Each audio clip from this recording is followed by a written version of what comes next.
Eu saúdo os irmãos com a graça e com a paz de nosso Senhor e Salvador Jesus Cristo. Irmãos, vamos aprender um pouquinho aqui a respeito da carta que Paulo escreveu aos Efésios.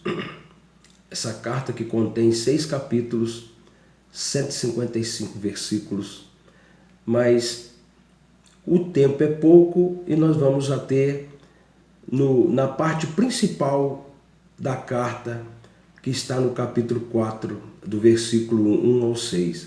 Vamos estar lendo e depois eu estarei fazendo algumas considerações nestes versículos aí sobre a unidade da igreja. É algo tão importante, algo tão preciso nos nossos dias de hoje, que a igreja se mantenha unida cada vez mais. Capítulo 4 da carta de Paulo aos Efésios, do versículo 1 ao 6.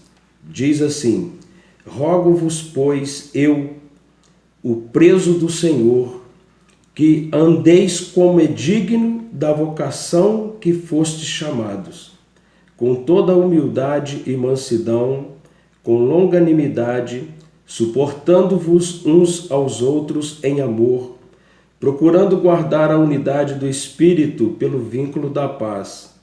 Há um só corpo e um só Espírito, como também fostes chamados em uma só esperança da vossa vocação, um só Senhor, uma só fé, um só batismo, um só Deus e Pai de todos, o qual é sobre todos e por todos e em todos. Amados, nós vamos estar fazendo aqui algumas considerações que Paulo deixa muito claro. Paulo chamou atenção para este ponto da unidade da igreja naquele tempo. É óbvio que essa carta foi especial e ela é especial naquele tempo e é hoje para nós, ela é atualíssima. Eu gostaria que depois os irmãos estivessem lendo os 6 capítulos e os 155 versículos da carta de Paulo aos Efésios, uma carta maravilhosa, não dá tempo de falarmos de tudo, então nós vamos ter apenas sobre a unidade da igreja. Paulo falou isso naquele tempo, imagina isso. Paulo escreveu essa carta por volta do ano 60 depois de Cristo. Por volta do ano 60 depois de Cristo, Paulo escreveu essa carta. Paulo estava preso em Roma quando Paulo escreveu essa carta. Ele escreveu essa carta justamente para alertar aos irmãos ali de Éfeso e também para todos daquela época, né? Onde estavam próximos ali da cidade de Éfeso. E hoje, não é mais para eles lá, hoje é para nós. É para você, é para mim, é para todos nós que esta palavra, que a carta que Paulo escreveu, que hoje é palavra de Deus, é para mim e para você. E é isso que nós vamos ver agora. Algumas atitudes essenciais para a unidade entre cristãos. Eu queria que os irmãos considerassem bem as atitudes e os comportamentos que Paulo pede para ter a unidade da igreja. Primeiro, ele diz aqui, com toda humildade, com toda humildade. Olha que atitude que nós precisamos para termos unidade na igreja. Toda humildade, toda. Olha bem essa palavra. Modéstia em pensamento e comportamento. Toda. Nos lembra que essa característica deve governar tudo que fazemos e pensamos. Tudo. O que nós fazemos e pensamos, essa característica deve governar, né? A palavra toda. Toda humildade. Amados, nós precisamos sermos humildes. Nem todos têm essa virtude, mas nós precisamos ter essa virtude. A virtude da humildade. Humildade de reconhecer que erramos, que pecamos, pedir perdão, né, para o irmão. Isso faz parte, é uma das atitudes essenciais e que Paulo deixou claro para nós aqui, que nós necessitamos hoje. Quem não necessita de humildade, irmãos? Quem não necessita? Irmãos, tudo que eu vou falar aqui é a começar em mim. Eu sou o primeiro que preciso de tudo isso. Nós podemos ver depois aí seguindo aí a ordem dos versículos, Paulo fala mansidão, bondade e submissão. Essa atitude não disputa com Deus, porque aceita a autoridade dele. Em relação ao homem, é tolerante e pronto para perdoar. Uma pessoa que é mansa. Irmãos, você precisa dessa atitude, irmãos? Então tome para você agora. A palavra de Deus ela é viva e eficaz e ela é para agora. Para este momento que você vai estar ouvindo essa palavra, você vai estar lendo essa palavra, você vai estar meditando na palavra de Deus e ela está falando para você que você precisa ser humilde, você precisa ser manso, que você precisa ser submisso, que você precisa ser bondoso. Nós precisamos. Eu preciso, tu precisas, e ele precisa, nós precisamos. Nós precisamos dessas atitudes, irmãos, para a unidade da igreja.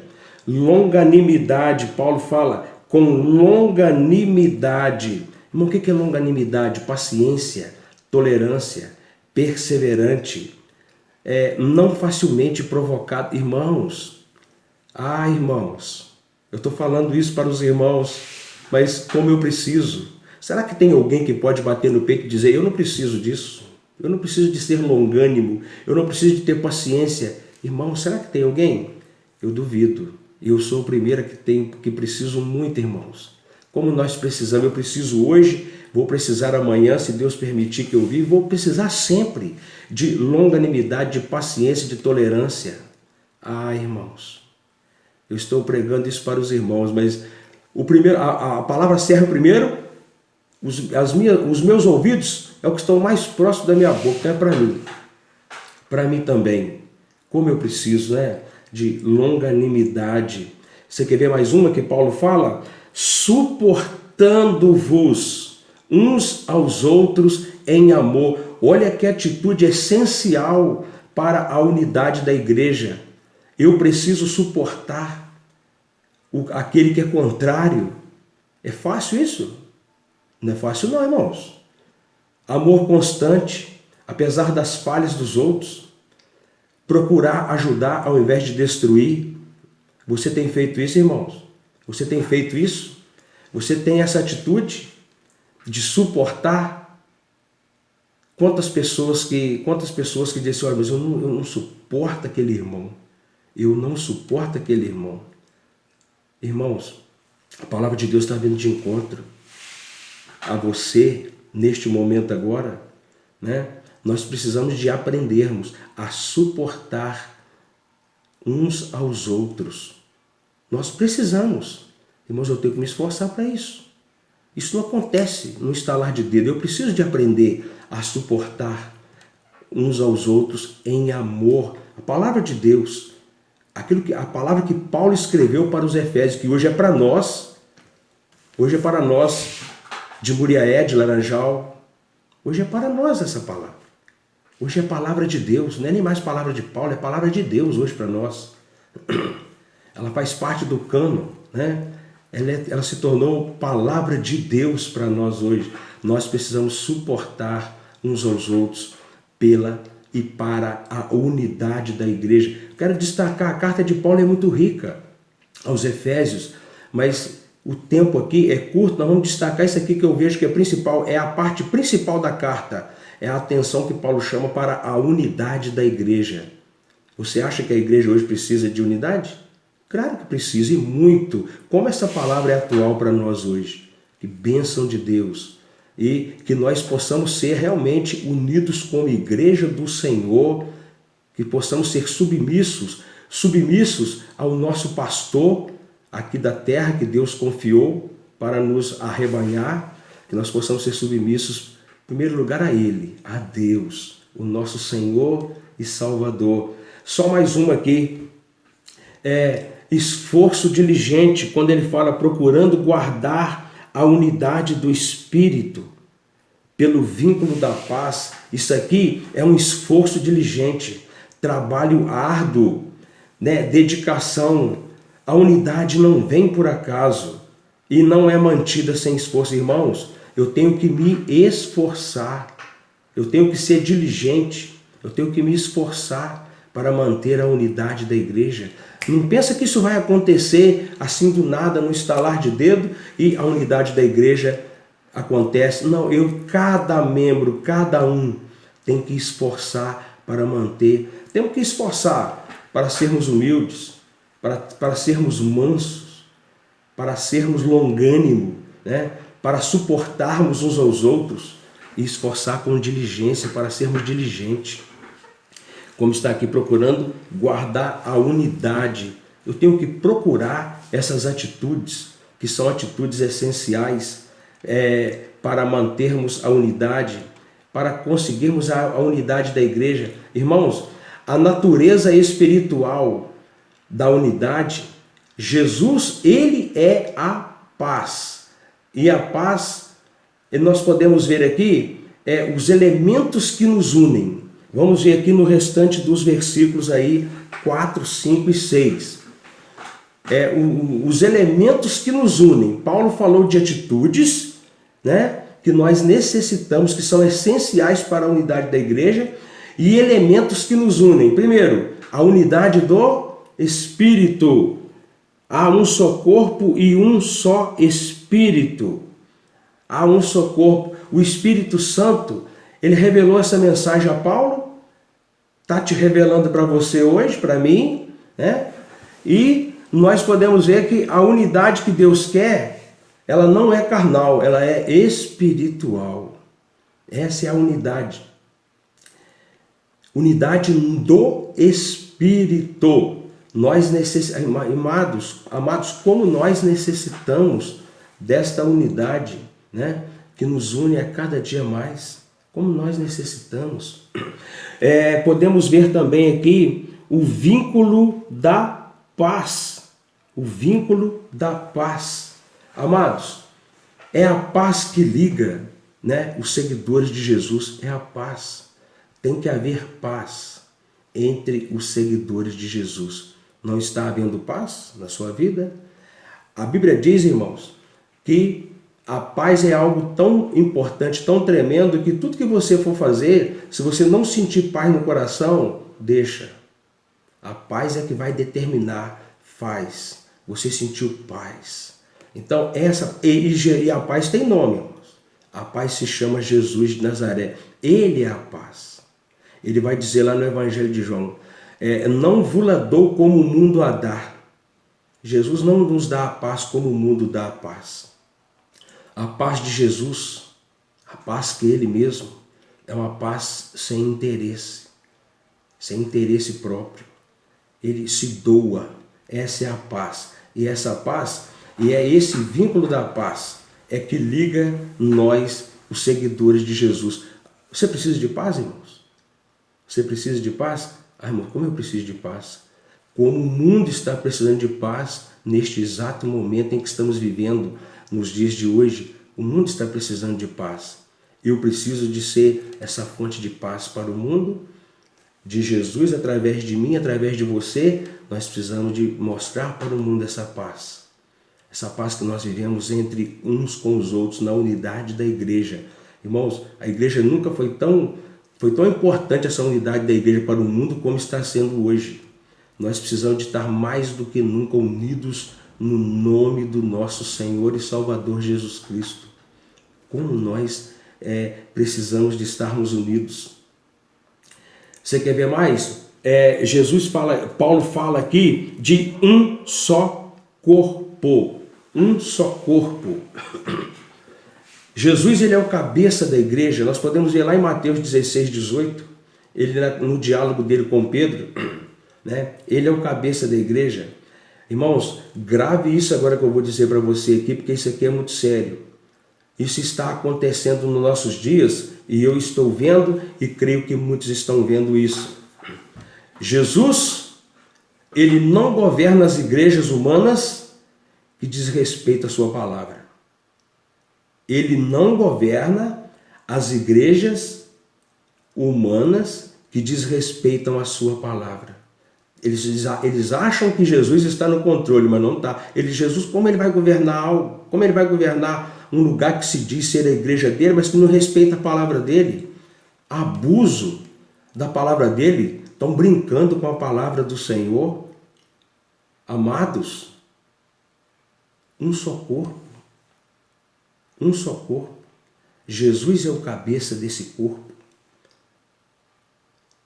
A Bíblia vai falar lá em 1 Coríntios, capítulo 12, né, quando ela fala dos membros. Como pode o dedo falar assim, olha, eu não faço parte do corpo, o pé, a orelha, tudo isso para mostrar que nós dependemos uns dos outros. A igreja é um corpo. E eu sou um membro deste corpo, você é um membro, o outro irmão é um membro, todos nós somos os membros desse corpo. E se um membro desse corpo estiver mal, todo o corpo vai sentir, ou deve sentir, ou tem que sentir. Assim como você, se você machuca, dá um cortezinho aí no seu dedo, o seu corpo, você vai sentir dor por esse cortezinho, o seu corpo todo vai sentir. E é isso, irmãos. É isso que nós precisamos, desta unidade. Por isso Paulo destacou isso aqui, escrevendo aos Efésios, né? Um só corpo, um espírito, o mesmo espírito é a fonte de tudo que nos une. Irmãos, como nós podemos ver lá em 1 Coríntios, capítulo 12, versículo 13, olha que coisa tremenda, quando fala aqui, por exemplo, deste elemento que nos une. Um espírito. Versículo 13 de 1 Coríntios 12. Pois todos nós fomos batizados em um espírito, formando um corpo, quer judeus, quer gregos, quer servos, quer livres, e todos temos bebido de um espírito. Amados, olha só, elementos que nos unem na unidade da igreja, elementos que nos unem. Um espírito, Paulo deixou registrado aqui em Efésios capítulo 4, de 1 a 6. Uma só esperança.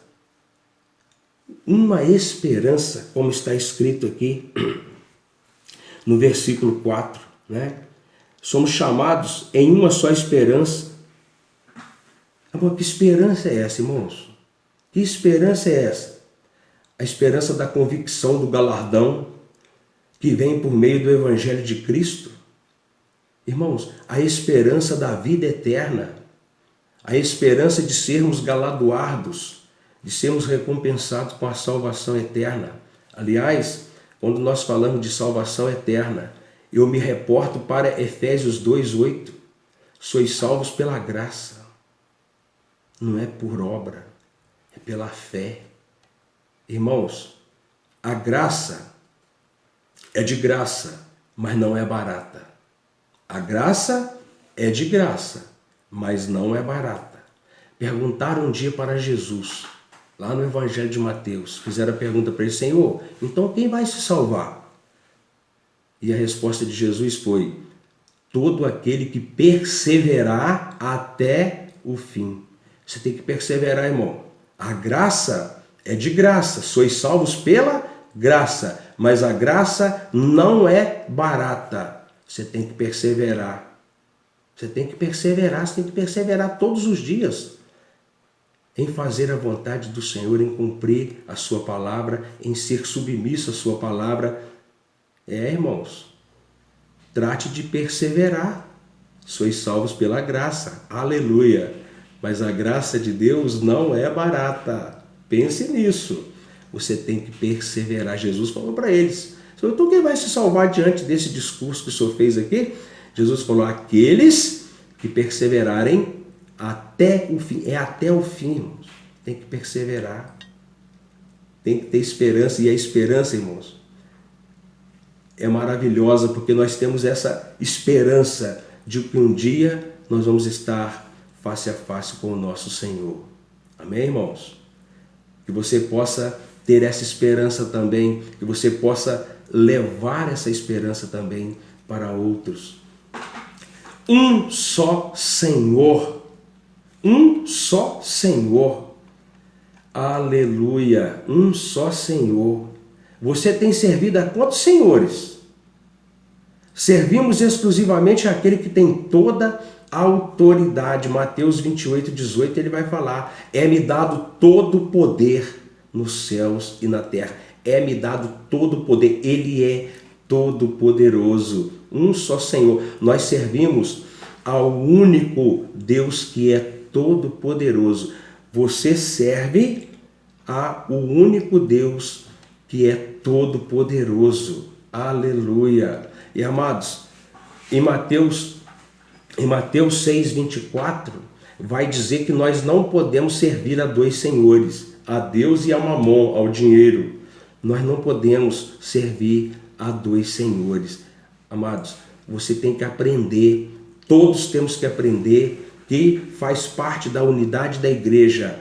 Todos temos que, todos nós temos que servir ao único Senhor, ao Senhor Jesus Cristo, o nosso único Senhor, aquele que tem toda a autoridade, aquele que tem todo o poder. Amados, pense nisso. Você tem servido a quem? Tem servido a Mamon, como está lá em Mateus 6, 24, ao dinheiro? Mamon é dinheiro. Quantas pessoas, irmãos? Dinheiro é uma bênção de Deus. Dinheiro é uma bênção. Paulo já falou isso a Timóteo, né? Capítulo 6, versículo 10. Paulo vai falar isso, que o amor do dinheiro é a raiz de todos os males. É todos. O amor do dinheiro é a raiz de todos os males. Você acha que o Brasil está passando essa pendência que está passando aí financeiramente, de corrupção? Por quê? Por causa do amor ao dinheiro, irmão. Ganância está diante dos nossos olhos. O dinheiro é uma bênção de Deus. O dinheiro não é mal, o dinheiro é uma bênção. É o amor a ele. Quando você começa a amar o dinheiro, é que estraga tudo, é que aí sai fora do controle. Então, irmãos, servimos ao nosso único Senhor. Paulo está falando aqui, ó, um só Senhor. Aleluia. Agora Paulo vai falar uma fé. Não é a minha fé subjetiva, mas a fé objetiva. A fé não vem de mim, ela foi entregue aos santos, como nós podemos ver lá em Judas 3. O Evangelho é a fé que nos une. Doutrinas, tradições, opiniões de homens são as coisas que nos dividem. Sabe aquilo que nos dividem? Doutrinas de homens, tradições, opiniões, isso nos dividem. Uma só fé. Quando nós temos essa fé, nós somos unidos. Uma só fé no único Deus, soberano, todo-poderoso, o nosso Senhor e Salvador, Jesus Cristo. Um só batismo. Paulo fala, um só batismo. Aleluia. Batismo aqui, irmãos, é aquele elemento que te introduz como membro da igreja. Te introduz como membro da igreja. Isso é o batismo. Você já é batizado?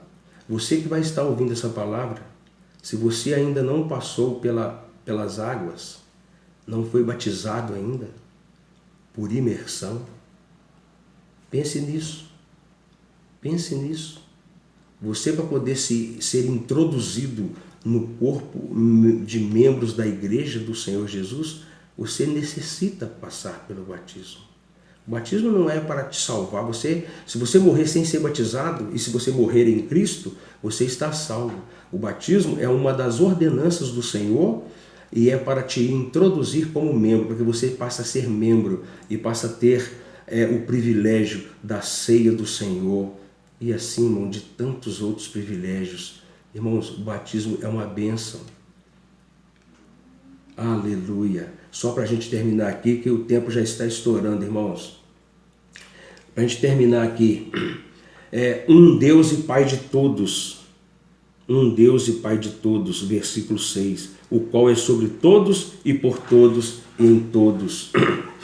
Aleluia. Louvado seja o nome do Senhor.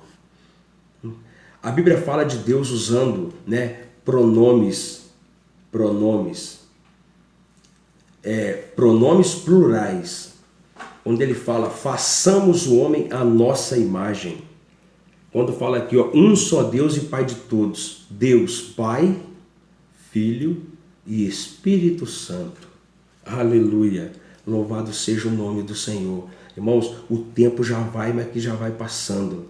E nós precisamos aqui fazer o fechamento aqui, dizendo o seguinte, precisamos de estarmos cada vez mais unidos, como Paulo falou aqui nessa carta que ele escreveu aos Efésios, e hoje essa carta não é mais para os Efésios, hoje é para você, é para mim, é para a igreja de hoje. A unidade, como a igreja precisa de estar cada vez mais unida, unida em amor, em todas essas atitudes e elementos que nós vimos aqui. Irmãos, eu peguei um trechinho da carta de Paulo aos Efésios. A carta tem 6 capítulos, tem 155 versículos, né? Mas eu quis destacar a parte principal da carta para mim, que é a unidade da igreja. Paulo está chamando a atenção para que a igreja destes dias atuais precisa de estar cada vez mais unidas. Nós precisamos estar cada vez mais unidos em torno do nosso único Deus e Senhor, como está aqui, ó, um só Deus e Pai de todos, o qual é sobre todos e por todos e em todos. Que a graça do Senhor Jesus Cristo, que o amor de Deus e que a comunhão do Espírito Santo esteja sobre a sua vida, sobre a sua casa, sobre os seus familiares, sobre todos os seus, hoje e para todo sempre. Amém.